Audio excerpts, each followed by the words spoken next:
think when you think about really all of the sports that we're talking about here today, the globalization is an incredible opportunity, and to be able to think about it in small, 5-year increments, but also in kind of a 20-year perspective is something that is really important, because we want to think about the long term. What are some of the investments that both the leagues and the teams can make today that will really drive that growth and sustainable growth over a long period of time?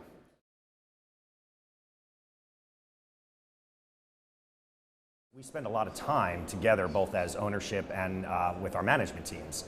And one of our clear priorities is the growth of the sport or the growth of the brand of a particular team. And so everybody thinks about it not in a provincial way, but in a global way. Now, obviously, each sport is at a different point in time as to where they are in sort of that global growth curve. But the focus clearly is there, both at the league level and the team level.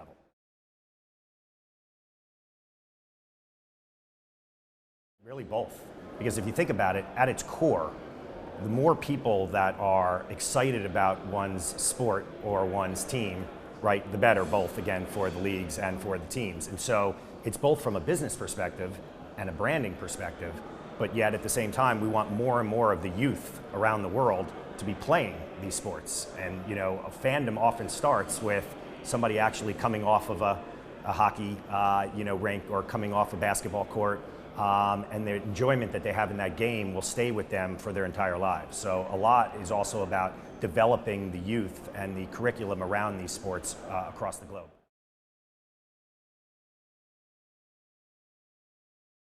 And it's completely changed the game. If you think about the effects that digital has had all across our lives, it's quite astounding, and I'm still trying to keep up. I can't believe that I'm sort of like old school at this point. But the reality is, if you think about the ability for a child to be sitting in, India or China right now, and actually being able to watch an NBA game or an NHL game on their phone, or to be able to engage through, Twitter or Facebook or a variety of other mediums, that's just phenomenal. And obviously that never occurred, as you look back in time. So, and that will only continue to grow and help develop the sports and the teams.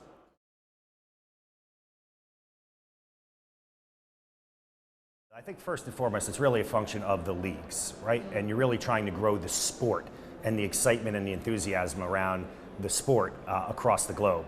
That said, again, we also have team initiatives, because of course it would be nice if I landed on a plane in Beijing and you saw somebody in a Philadelphia 76ers jersey. That'd be really nice. So you do want to develop your team's brand, but I think as a first point, I think the reality is really developing the leagues and the sport as a whole is the critical item.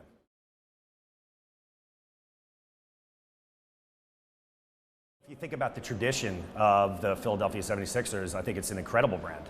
I view it as one of the top brands in the National Basketball Association. And if you go back and you think about the iconic players that have come through, and you think about Wilt Chamberlain, who still probably has the most untouchable record ever, and you think about the championships that they won back in the 60s, and you think about the championships they won with Dr. J and Moses Malone in the early 80s, and you think about the rivalry they had for so many years with our friends over at the Boston Celtics. There's just a tradition there that goes back 50 years, and there's something very substantive to that when you think about the team and its brand.